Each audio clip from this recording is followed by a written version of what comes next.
Hey.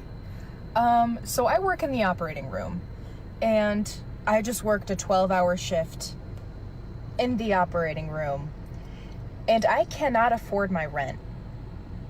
I can't afford my rent. I can't afford gas. I can't afford groceries. I can't afford any of my endless other bills that I am responsible for because I am an adult. After working a 12-hour shift in the operating room. So you know what I have to do? I have to DoorDash, and it's 12:30 at night after I've been on my feet in the operating room for 12 hours all day. I'm now out DoorDash driving.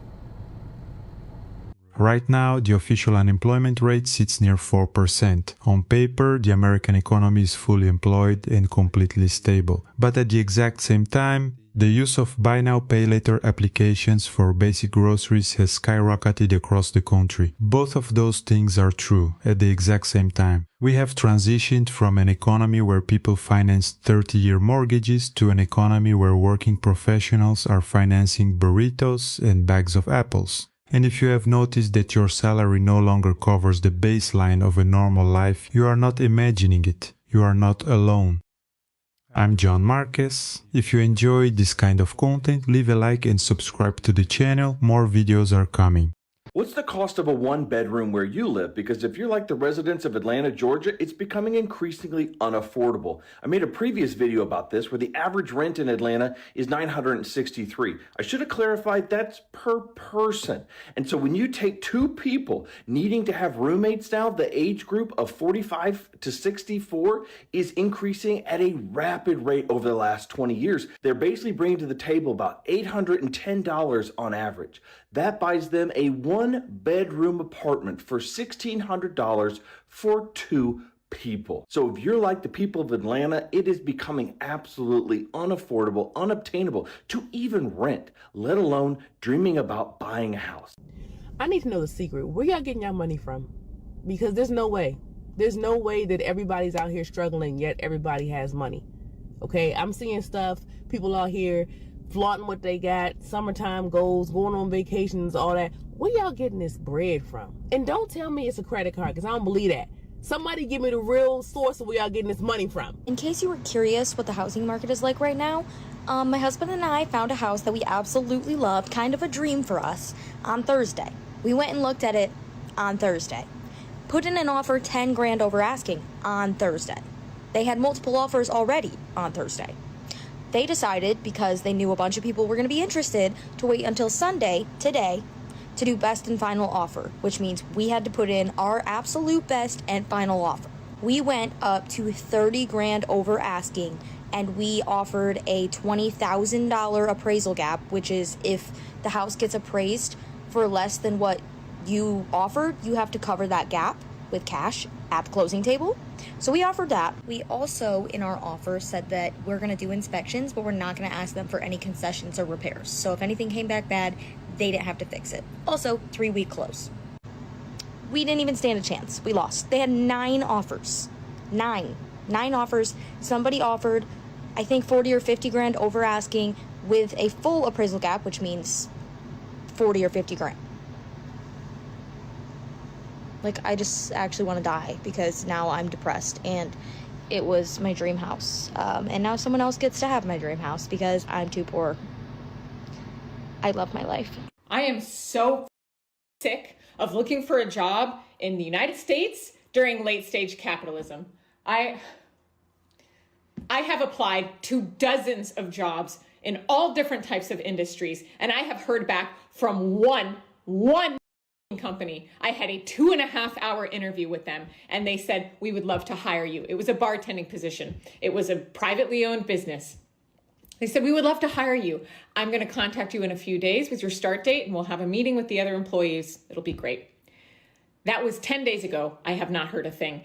And the thing is, I shouldn't have to reach back out to them. I already had to reach back out to them multiple times while scheduling the interview itself because they dropped the ball. I shouldn't have to babysit the people who are going to employ me. And you know what? An overwhelming majority of the jobs that I applied to weren't even real jobs. They were just fishing for information. There was another bartending job I applied to a chain steakhouse. I'm not going to say which one, but it's a pretty easy guess. I applied 2 weeks ago. I saw that same job ad reposted today, so I called them and I said, hey, I applied 2 weeks ago and I haven't heard anything. Just wanted to see what's going on. She said, oh, and I quote, we don't really hire bartenders off the street. Okay. She said, our corporate office puts those ads out just in case. Okay. Then she said, go back in and apply as a server and you'll be sure to get a phone call from us. A phone call from the manager. That's you. We're speaking right now. Why don't you set up an interview with me now? No. I can't see your application that you already put in, the bartending resume. I can't see it. Then where the did it go? I am likely going to get in some trouble for this, but I'm going to go ahead and say this anyway. I caught a clip today from one of my favorite podcasts. I'll link them in the comments.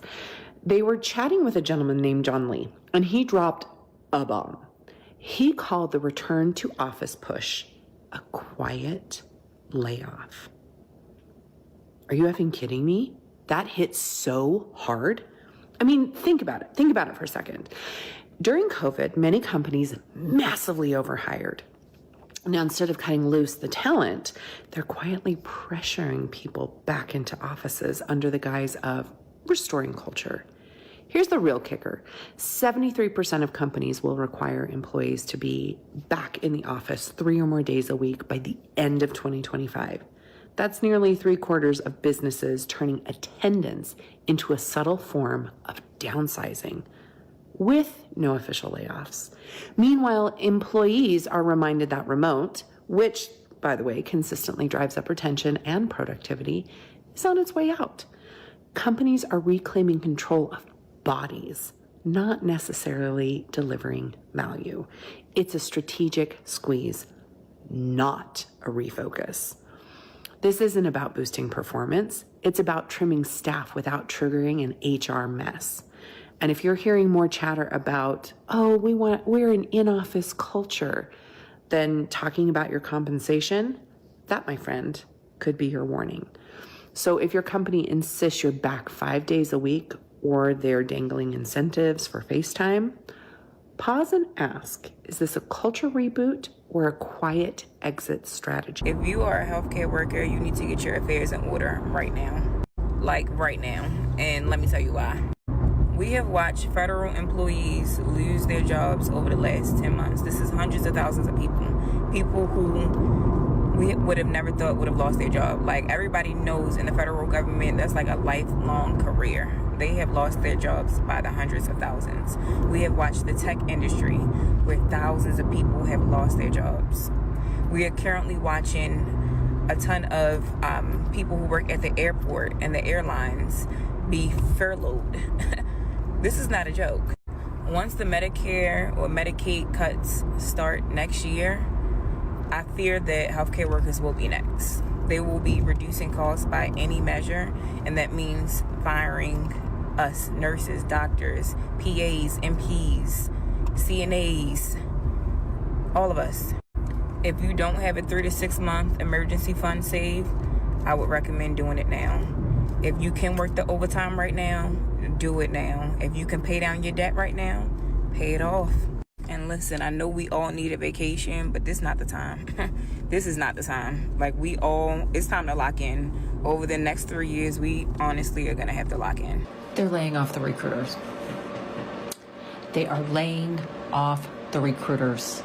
And if you're not a recruiter like me and you're not living and breathing on LinkedIn, you're probably not seeing this. But the majority of people that I'm seeing recently laid off are the recruiters. And you know what that means?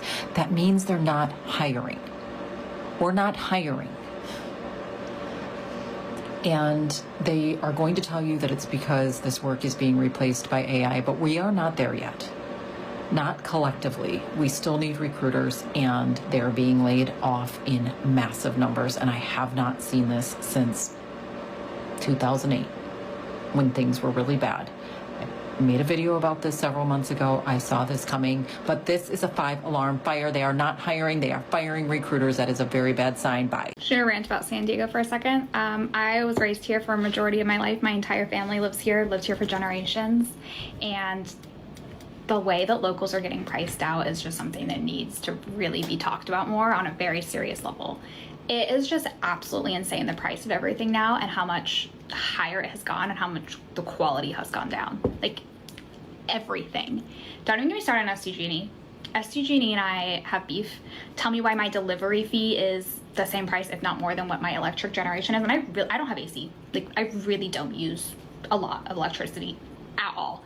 Why is my bill almost $400 every month? I don't know. I had someone come out here and look, and guess what? They charged me to have someone come out here and look. They found nothing. They're like, that's just normal. No, it's fucking not. Traffic. Why does traffic start at 2 p.m. and why does it go till 7? Good luck getting anywhere. It's like you're almost imprisoned in your house between the hours of 10 a.m. and 2 p.m. And then if you want to go out after that, you better wait till after traffic after 7 p.m. Going out to eat. Prices have skyrocketed. Absolutely skyrocketed, which I get, like, servers and stuff and like these businesses have to stay open, but it's gotten to the point where it's like I can't even go out and eat anymore. It's just so much money. And the quality has like significantly decreased. It's just like not even worth it at this point. Groceries here, absolutely ridiculous. And I like try and go to grocery outlet, or I try and go to Costco when I can and get what I can. But I mean, sometimes you have to just go to the Bonds or the Ralphs, and it's just ridiculous how much they're charging. And then don't get me started on like gas, $5 a gallon, absolutely ridiculous. Rent.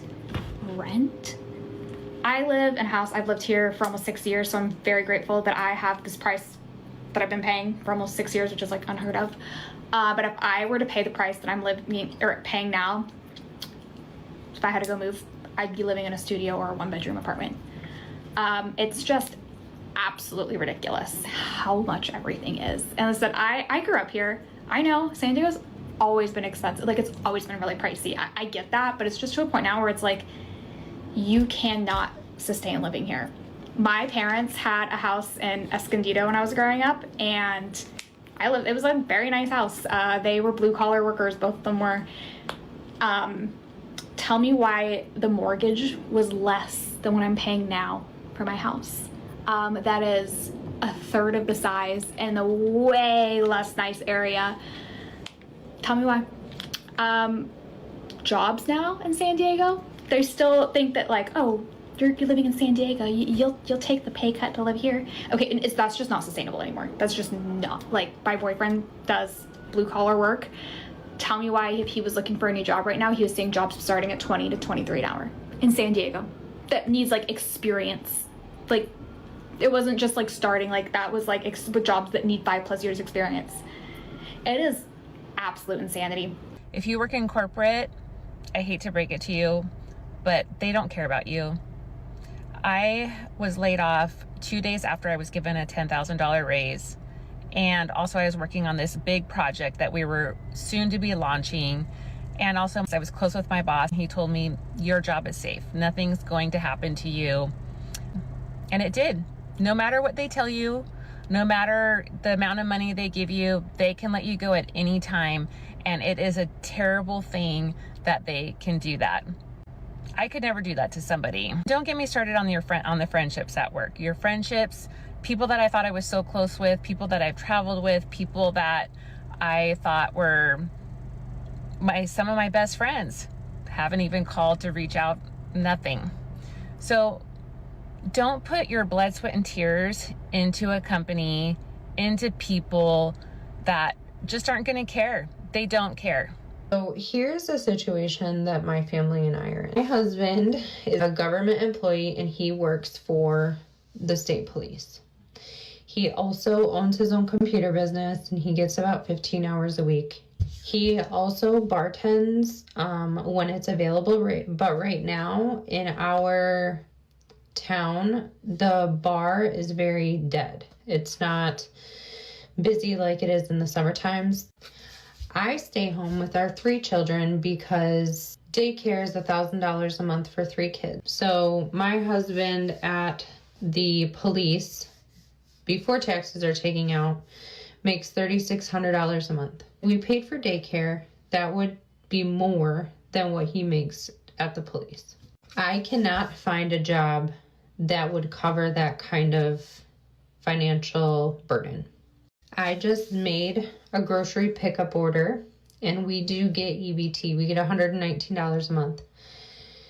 And so we use the last little bit of EBT that we have to pay for the food that will probably last our family for the next week. On top of that, our car insurance went from $298 to $540 a month. Our property taxes increased, and so that means our mortgage increased. Inflation is incredibly high. Grocery prices are incredibly high. And gas prices are incredibly high. I texted him today and I said, I don't know how we are going to pay our insurance, which is $540 a month. I don't know how we are going to pay for our phone bill, because that is $300 a month, and we do not have brand new phones. We do not have a payment plan. That's just how expensive it is to have two phone lines at AT&T. Our electric bill is $220 also due at the end of the month. And right now we have $230 in our checking account.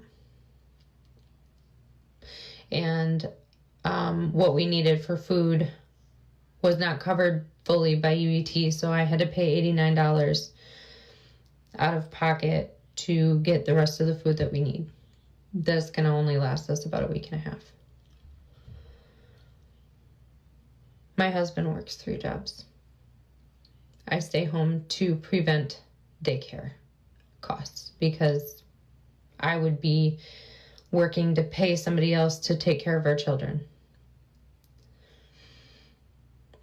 This is the America that we live in. My husband's a government employee and only makes $42,000 a year. And I don't know where you live, but that's a really hard living to live on. So before you say that people sit on their ass and you have to pay for it, just remember you're only getting about $36 a year taken out of your check for somebody to receive EBT. And we're not making it. Not even a little bit. We're talking about how unaffordable it is to be in the US. I'm seeing all these videos. I would just like to say that it is 100% some kind of game, because I would buy the exact same L'Oreal shampoo and conditioner, the Revive, like super gloss, exact same one for €6 in Spain. And it is $12 to $15 here a piece. €6, $15, same thing, same exact thing. What? And the math on that is €6, it's $7. For it to be the same price would be $7 here. And I just bought shampoo and conditioner, and it was, I think, like 14 something for each. So $30 to get shampoo and conditioner. Just we're getting screwed. The biggest recession indicator to me is that folks can't even afford to live in trailers anymore. Don't remember when that used to be for poor folks? Like, you used to get bullied if kids found out that you lived in a trailer. Don't let them find that shit out. They're gonna call you poor, trailer trash, all types of shit. Me and my wife were both talking about the economy a few minutes ago, and it's like I told her, I don't understand how people are making it today. I don't understand how people are living in this economy, because everything is so freaking expensive that if you're not making $100,000 a year, I don't know how you're doing it. You're a hell of a lot better at managing money than I am, I can tell you that. Because she goes to the grocery store 2 or 3 times a week, every week, and spends $100, $150 every time she goes. You cannot go to the grocery store now and get out for under $100. and you might have 10 items. Well, probably, $100 ain't gonna buy you 10 items. But we never have anything in the house, and that's what got it started. I'm like, there's never anything to eat here. And she said, well, it's so freaking expensive. By the time you go buy for one meal, that's it. And she's right. That's true. And it just got me thinking, how are people doing it? How are people even feeding themselves, much less feeding a family? If you're making a job with, $15, $16, $18 an hour, I don't know how you're doing it. I don't. How are you keeping yourself alive and a roof over your head? I don't get it. I don't get it. You must be a hell of a lot better at managing money than I am. Thursday night, my wife went and got her hair done. I think it was like 110. My dog was groomed yesterday, and then me and two of my boys went and got haircuts. And it was, with $27 each with tip, it was about $100. And then our dog was $100 with tip was $120. So altogether, man, it's like $350 just for haircuts. So I don't know. It's crazy. And you go to the store and everything is super expensive. Just curious, what are you guys doing to earn some additional money during these times? 15-ish years ago, I was able to afford a 1-bedroom luxury apartment off a $50,000 a year salary. I was just having a conversation with someone that worked for me a couple years ago, and she's signing her first job offer, making $106,000 a year right out of college. She, I don't believe, has student loan debt. Obviously, inner city is going to be more expensive. My apartment was in the suburbs of Boston. However, she cannot find a place to rent within reason without having at least 2 roommates. $106,000 with very financially responsible person. And it's wild when I have conversations with those that are in their 60s and 70s and truly don't understand the cost of living and why the birth rate is declining. I don't know, Susie, because most people my age, and I'm a millennial, I'm 38, and most people my age and younger, they don't feel like they can responsibly take care of themselves. And so you want people to be responsible, because a lot of my friends with young kids, they have to have 2 salaries to afford life, but their childcare is the cost of their mortgage, if not more.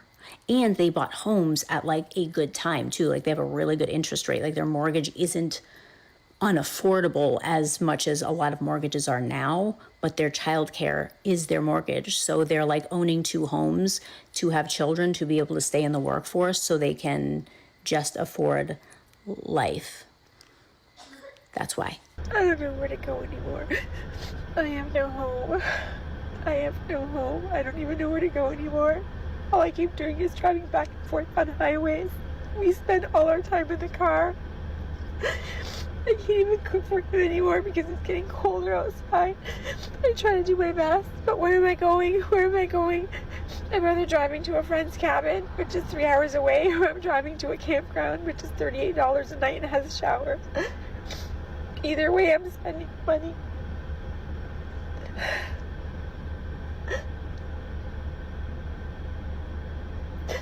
Inconvenience. This is inconvenience. They evicted me.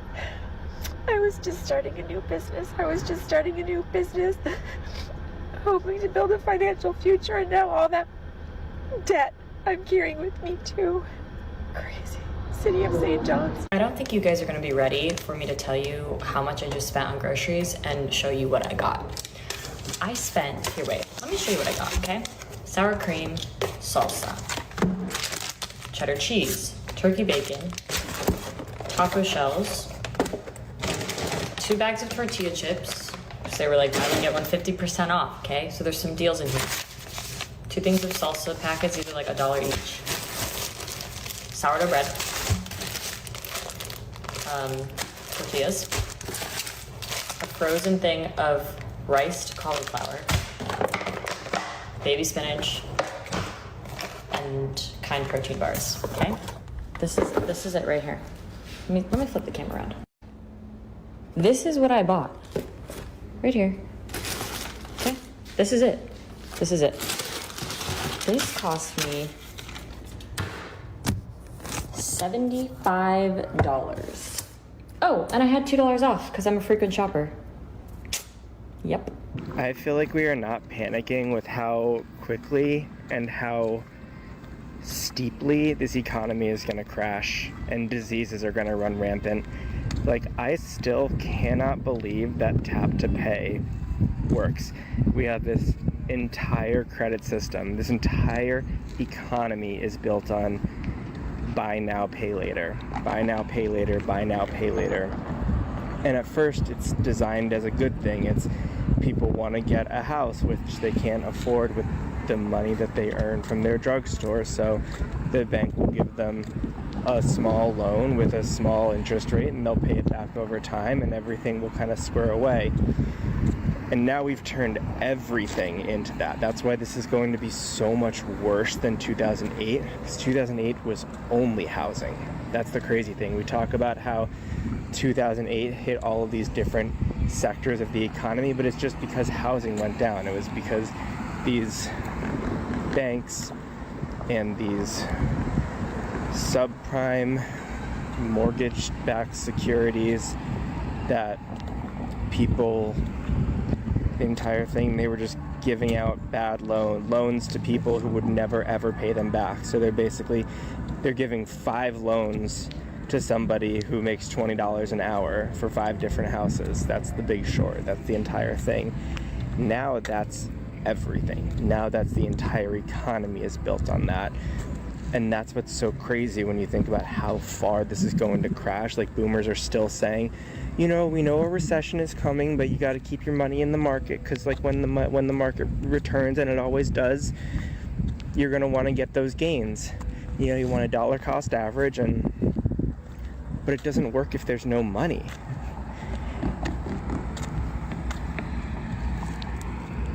We're now at the point of you can finance your food. Like, people are so poor that you can actually finance your food. We went from being able to finance a house to financing a burrito. That's insane. Just from a purely economic standpoint, forget the moral issues of everybody should have food as a human right. We're so far past that. The unemployment rate is 4.2% or 4.9%. Like, give me a break. 96% of people are employed.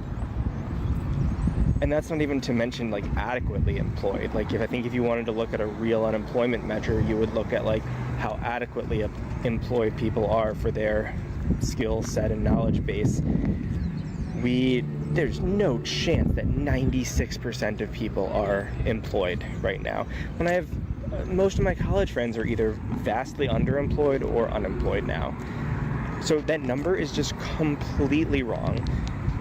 I have seen video after video after video people talking about going into foreclosure, eviction notices, living paycheck to paycheck, and same. Yep, we are living paycheck to paycheck. And I got to thinking, I remember 14 years ago when my daughter was born, I had no money pretty much. I mean, I was working as a waitress, I was young, I was a freshman in college, thinking if I made this much money, I would be living stress-free. I do make that much money now. In fact, I make more money than that. I make good money. My husband makes good money. And we are living paycheck to paycheck. Just over the last 5 years, our car insurance has doubled, almost tripled, and no, we don't have any new tickets, no car accidents, nothing.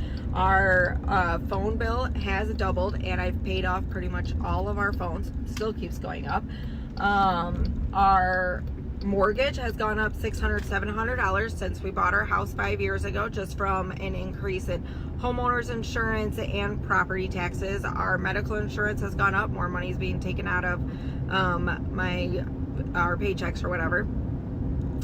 Grocery bills, can't even fathom how much more it's gone up. At least $600 a month. Like, this blows my mind. Like, we worked our way from the bottom to have like these really nice careers, thinking like, oh, this is it, like we finally made it, and we are still living paycheck to paycheck, like, and barely making it, literally stressing out about finances all the time. If this was 20 years ago, we probably would have been considered upper class, or I know we would have been considered upper class, and now we are literally barely hanging on. Like, It blows my mind, and I don't understand how this is okay in any way. And all I can picture is like these billionaires sitting up in their like little offices and just like laughing about how poor we are. I don't know. I'm so mad and frustrated, and after seeing so many videos of people losing their houses and apartments and cars, and like, how is this okay?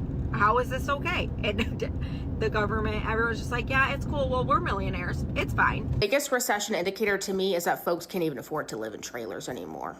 Don't remember when that used to be for poor folks? Like, you used to get bullied if kids found out that you lived in a trailer. Don't let them find that shit out. They're gonna call you poor, trailer trash, all types of shit. Nowadays, that's the American dream. It's like, God, maybe one day I'll be able to afford a trailer.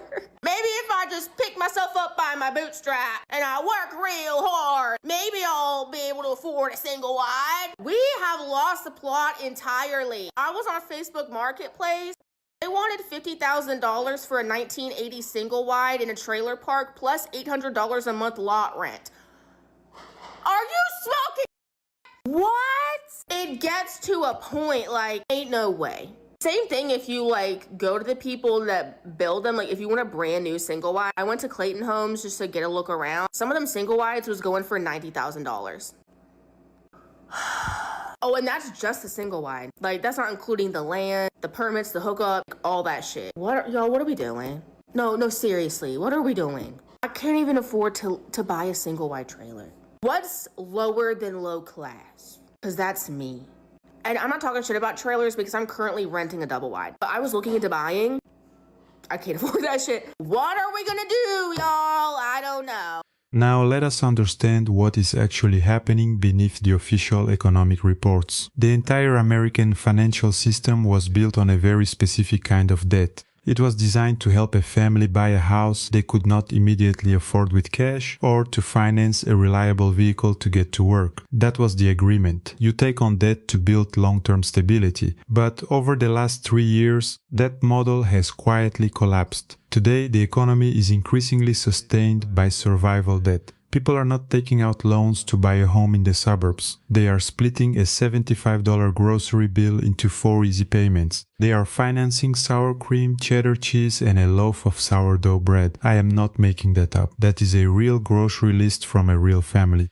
And the system that used to offer small loans for modest starter homes is now offering installment plans for basic nutrition. This is what happens when wages remain completely stagnant while the cost of everyday necessities doubles. The debt does not disappear, it just moves from the mortgage sector directly to the dinner table. And the people absorbing that shift are the ones who were told they were doing everything right. And this is where the numbers stop being abstract. For decades, the 6-figure salary was the undisputed finish line of the American middle class. If you made $100,000 a year, you were safe. You could afford the house, the cars, and the yearly family vacation. That was the math. But watch what happened next. Over the last 5 years, that threshold has been entirely erased. I recently spoke with a manager who hired a young professional right out of college. The starting salary was $106,000. But that young professional could not find a 1-bedroom apartment in a safe area without taking on 2 roommates. A 6-figure income now requires roommates just to cover basic rent. And for established families, the situation is even tighter. You have married couples where both partners hold professional degrees, they make good money. But their car insurance has doubled with no accidents on their record. Their property taxes have added $300 to their monthly mortgage payment, and their childcare costs are now equal to or greater than their actual mortgage. They are effectively paying for 2 houses just to keep one. They are living paycheck to paycheck on salaries that would have made them wealthy 20 years ago. But then an obvious question comes up. What happens to the people who are not making 6 figures? What happens to the essential workers who keep the physical infrastructure of the country running? Here is a documented account from a healthcare worker. She is a surgical nurse, she works 12-hour shifts in an operating room, she spends all day on her feet assisting in critical surgeries, literally keeping people alive, and when her shift ends, she cannot afford her rent, she cannot afford gas. She cannot afford her grocery bill, so at midnight, after 12 hours in the operating room, she logs into an app and drives around delivering fast food for DoorDash. She is a highly trained medical professional, acting as a courier in the middle of the night just to avoid eviction, and she is not an isolated case. Across the country, ordinary Americans are waking up to the reality that their primary job is no longer enough. The single-income household died a long time ago, but now even the single job is dying. If you want to survive, you need the primary job, the side hustle, and the gig work. You are running 3 engines just to stay in the exact same place. But that is not the most important part, because while the working class is being squeezed by the cost of living, the white-collar class is facing a completely different kind of pressure. Over the last 12 months, something very specific has happened in the corporate world. Companies have realized they overhired during the pandemic. But massive layoffs look bad for stock prices. They create panic. So instead of firing people outright, corporations are executing what industry insiders are calling the quiet layoff. They are rolling out strict return-to-office mandates. They know that forcing employees back into a cubicle 5 days a week will cause a predictable percentage of people to quit voluntarily. And when those employees quit, the company does not have to pay severance. They do not have to report a mass layoff. They just slowly bleed their workforce down to a cheaper level. And if you look closely at the data, the people being let go first are the recruiters. Companies are firing their own hiring departments because they know they are not bringing anyone new on board. It is a slow, managed contraction of the professional class. And the people left behind are expected to do the work of 3 people for the exact same salary. This brings us to the physical reality of where people are actually living. Historically, when the middle class was pushed out of traditional homeownership, there was always a safety net. There was always a cheaper option. For generations, the mobile home or the trailer park served as the ultimate fallback plan. It was affordable housing for working class families trying to get on their feet, but even that safety net has been bought up and priced out. If you go looking for a modest, older mobile home today, the numbers are completely detached from reality. A single white trailer built in 1980 is now listed for $50,000, and that does not include the land. On top of that $50,000, you are expected to pay $800 a month just to rent the patch of dirt it sits on. When the absolute bottom tier of American housing requires a massive down payment and a premium monthly rent, the system has lost the plot.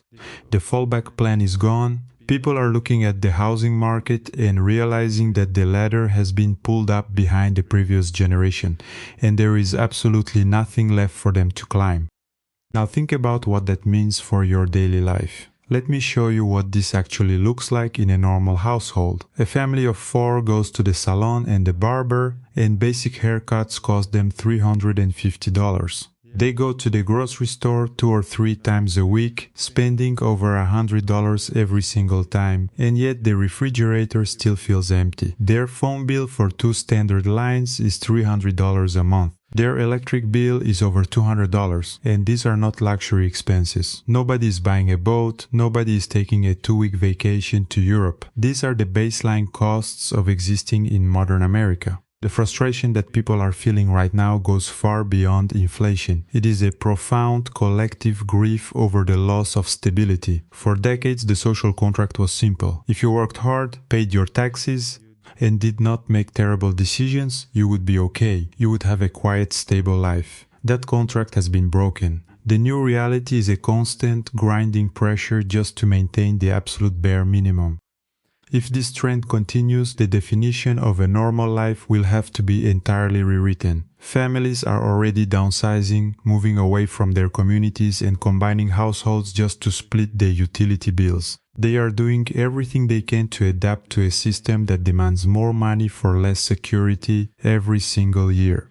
Between the corporations protecting their profit margins and the government pointing to a misleading employment rate, there is a massive gap, and ordinary families are living in that gap. In the end, someone always has to absorb the cost of a broken system, and if you have tried to buy groceries, pay rent, or save for your future anywhere in America recently, you already know exactly who it is. Thanks for watching. Support links are in the description and on screen.